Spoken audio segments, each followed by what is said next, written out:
ከጸበል አሁን አይደል እንደ መጣው ይደክመዋል እኮ። ኡፍ በቃ ትርንጎ ተይኝ እባክሽ። ምን ሆነሻል ድንብላል? እና እኔ ሰው ማስቸገር ሰለቸኛ። በቃ እኔ ታከተኝ። የምን ችግር ነው የምታወሪው? ማን አስቸገርሽን አለሽ? እናንተን ነው። ምን? እኛ ደግሞ ምን አደረግሽናልሽ? የኔ አንሶ ጭራሽ በሽተኛ ወንድሜን አምጥቼ ጣልኩባችሁ። ሰርቶ የሚሰራው ብዙ የሚለፋላቸው ነፍስ ስላሉት ነው። እሺ እንጂ ከእናንተ አይነት አህያ ጋር ለመላፋት አይደለም። ቆይ ትሰራለህ የማይረባ እማዬ። በቃ ነው ተቀመጭ። ደህና ነኝ እኔ ልጅ። ደህና ነኝ እማዬ። ተረጋጊ ተረጋጊ። ቁጭ በይ እማዬ፣ ተቀመጭ። ስትፈሪሽ ላጽናልሽ እንዴ እማዬ? ጎሽ ብላንካ። እኔ ከዛሬ ነገ አጣዋት እያልኩኝ ነው። ለምንድን ነው የምታጣኝ? ሀኒቹ እንደዚህ ባልልሽ ግን ደስ ይለኝ ነበር። ምንድን ነው አሴር? እውነቱን ስነግርሽ ሀኒቹ ከአንቺ ላይ ያለኝ ህይወት የዛፍ ላይ እንቅልፍ እየሆነብኝ። እሱ ደግሞ ምን ማለት ነው? ሳገኝሽ በጣም ደስ ይለኛል፣ ስንለያይ ደግሞ አላገኝሽ እችላለሁ እያልኩኝ በጣም ስጋት ውስጥ እገባለሁ። ምንድን ነው እያወራ ያለው? ለምንድን ነው ድጋሚ አላገኛትም ብላ ያሰብከው? ስሚኝ እስኪ ሀኒቹ፣ ከዚህ በፊት ተፈጥሮ የነበረው ነገር አለመፈጠሩ ምን ያክል እርግጠኛ ሆናል? ሰላም ለእናንተ ይሁን ውድ የቻናላችን ቤተሰቦች፣ በያላችሁበት ሰላማችሁ ይብዛ። እንኳን ደህና መጣችሁ ወደ ቻናላችን። ኖላዊ ድራማ ክፍል 203ን ይዘንላችሁ መጥተናል። በዛሬው ክፍል እንግዲህ ድንብላል ተምቹን ብር አበድሬ ለወንድሜ ማከሚያ እርዳኝ ብለው ነበር። እሱ ግን ሁሉንም ነገር ጥሎ ምንም ነገር ሳይላት ጥሏት ወጥቶ ነበረ። በዚህ ምክንያተኝ ጆሮ በጣም የተናደደበት፣ ምክንያቱም እንዴት በችግሯ ጊዜ ጥላት ትወጣለህ ብሎ ተከትሎ ሄዶ ተቆጣ ማለት ነው። እሱም እኔ ማንንም ችጋራም የመርዳት ግዴታ የለብኝም ሲለው ተናዶ በጥፊ መተው ጆሮ ማለት ነው። እንዴት እኔን ትመታኛለህ? ለድንብላል እንዳትከተለኝ ብሎ ጥሎት ሄዱና አንተም እኮ ገንዘብ ሲኖር ትናንትና ምንም አልነበረህም፣ ዛሬ ግን ገንዘብ ሲኖር ሰው ላይ እንደዚህ መሆን የለብህም፣ ልትረዳት ይገባ ነበረ። እሷ አንተም ብዙ ነገር ተማምና ነው፣ ስለዚህ እርዳታ አለው። ምክንያቱም ያሲር እሱን ሊረዳት ይፈልግ ነበር፣ ግን ደግሞ ጣልቃ መግባት ስላልፈለገ በሁለታቸው መካከል ምንም ማድረግ አልፈለገ ማለት ነው። እናም አንተ ጣልቃ ትግባ በኛ መካከል፣ እኔ የማደርገውን አውቃለሁ፣ ስለዚህ አንተ ለድንብላል ገንዘብ ብትሰጣት እኔ እናንተ የመጨረሻችን ይሆናል ብሎ አስፈራርቶ ጥሎት ሄደ ማለት ነው። በሌላ በኩል ምናሴ እንደተለመደው የተለመደ የዲስትሮስ ስራውን እየሰራ አንዱን ወጣት ጫማውን ጠርጎ ሲጨርስ ገንዘብ እንዲሰጠው ጠየቀው። እሱ ግን የለኝም ብሎ ጥሎት ሄደ ማለት ነው። እናም ገንዘቤን ካልከፈልከኝ ችግር ይፈጠራል ብሎ ምናሴም ተናዶ ሂዶ ጉሮሮውን ሲያንቀው፣ ያ ምናሴ ግን ያው ትንሽ ልጅ ስለሆነ አቅም ስላጠረው እሱ ጣለው ማለት ነው ያንኛው ልጅ።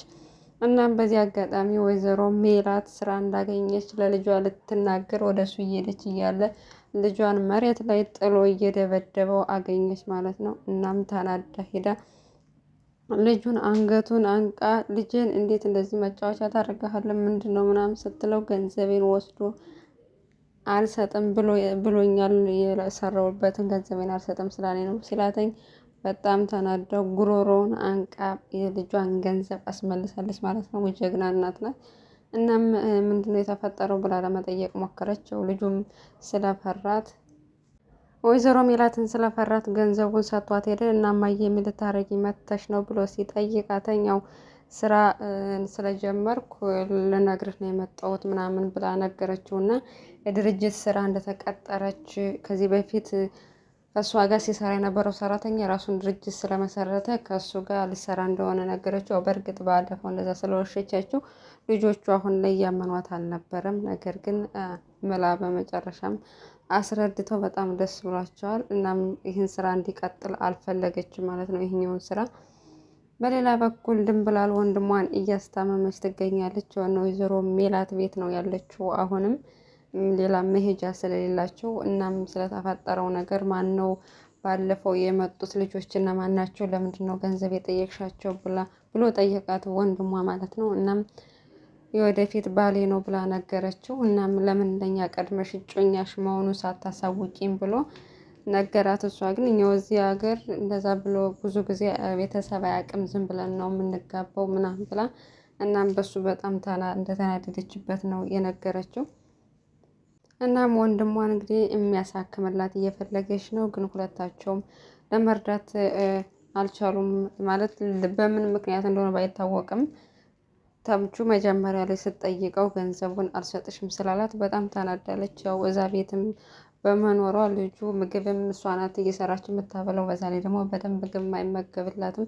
ሌሊትም በጣም ስለሚያመው ይጮሃለኝ። በዛም ምክንያት ወይዘሮ ሜላትም ሁላቸውም ልጆች ተሰብስበው በተኙበት ማታ ራሱ በጣም እየጮኸ እያመመው ነበር። ያው ሁላቸውም ከስራ ደክመው ሲመጡ ማታ ላይ መተኛት ስላልቻሉ ሰላም እንደውም በጣም ደክሞኛል ማረፍ ፈልጋለሁ፣ ለምንድነው እንደዚህ የምትጮኸው? መተኛት አለብን እኛ በጣም ብላ ስጮህ ወይዘሮ ሜላትም ያው ያመጣልሽን አትናገሪ ተረጋጊ ብላ እነሱም የኔን ስጥሽ እንዳልልሽ ትጎጃለሽ ወልጅ አይደለም ብሎ ነገራት ማለት ነው። እናም ሌሊት ላይ ሁላቸውም ነቁ።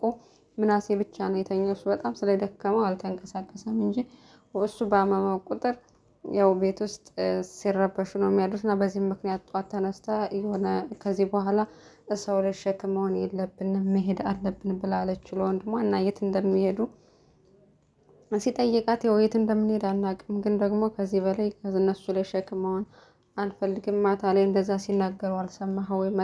ደክሟቸው መተኛት አልቻሉም ብላ ወንድሟን እንግዲህ ከነ ወይዘሮ ሜላት ቤት ለማስወጣት ነው ያሰበችው ብላል ማለት ነው።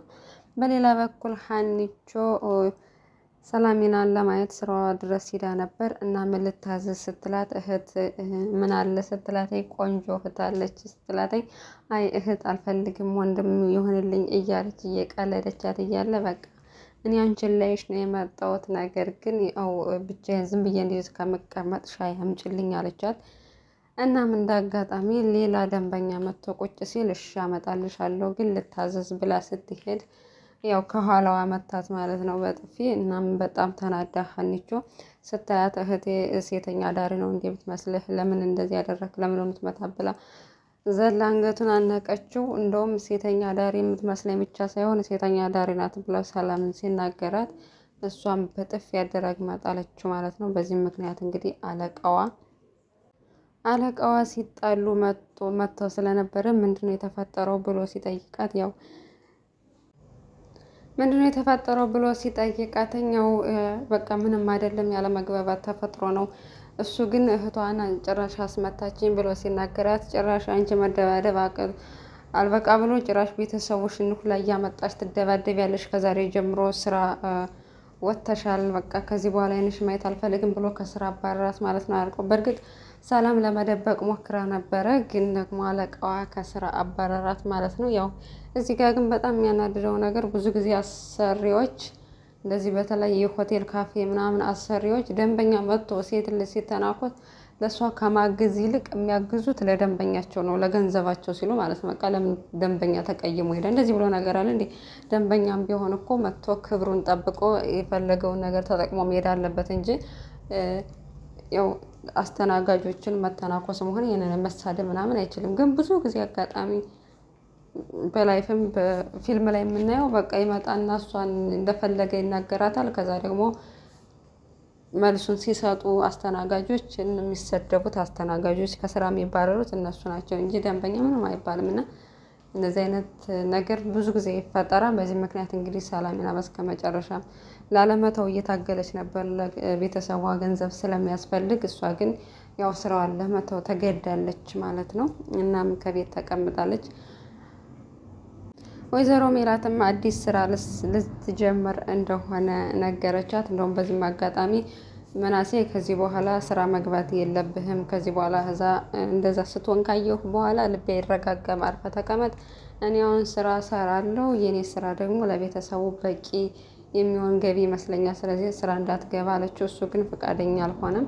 እኔም ኃላፊነት አለብኝ፣ ስለዚህ መስራት አለብኝ፣ ደግሞ እኮ ሁሌም እንደዛ ይፈጠራል ማለት አይደለም፣ አንዳንዴ ነው የሚፈጠረው ብሎ እንደምንም እናቱን አሳመናትና ያው ስራ ሄደ አብረው። እናም የቤቱ ስራ ፈት ሆነች፣ ምንም ስራ የሌላት አሁን ሰላም ናተኝ። እናም በምግብ ሰርተሽ በራብ እንዳትሞች ብላ ጥላት ሄደች። እሷ ግን ስራ አግኝቻለሁ ብላ ስትላት አላመነችም። እማዬ የምትሰራውን ስራ ማየት አለብኝ ካለበለዛ አላርፈም ብላ ተከትላት ሄደች። እናም ስትከታተላት እናቷ አየቻተኝ። ወይዘሮ ሜላት ግን በሚገባ አስረድታትና እኔ ድጋሚ ሁለተኛ አልዋሻችሁም፣ የነገርኳችሁ ሁሉ እውነት ነው ብላ ነገረቻት። አመነች ማለት ነው። ተምቹም በሰራው ነገር ተጸጽቶ ድንብላል ጋር ብሩን ይዞ ሄደ ማለት ነው ሊሰጣት።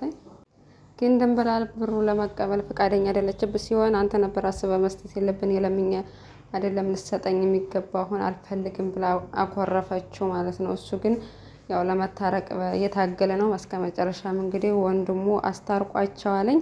ወይዘሮ ሜላትም አዲስ ስራ ገብታለች። አሁን ላይ የተስተካከለ ይመስላል በተወሰነ መልኩ ኑራቸው። ቀጣዩ ክፍል ይዘንላችሁ እስከምንመጣ በያላችሁበት ሰላማችሁ ይብዛ።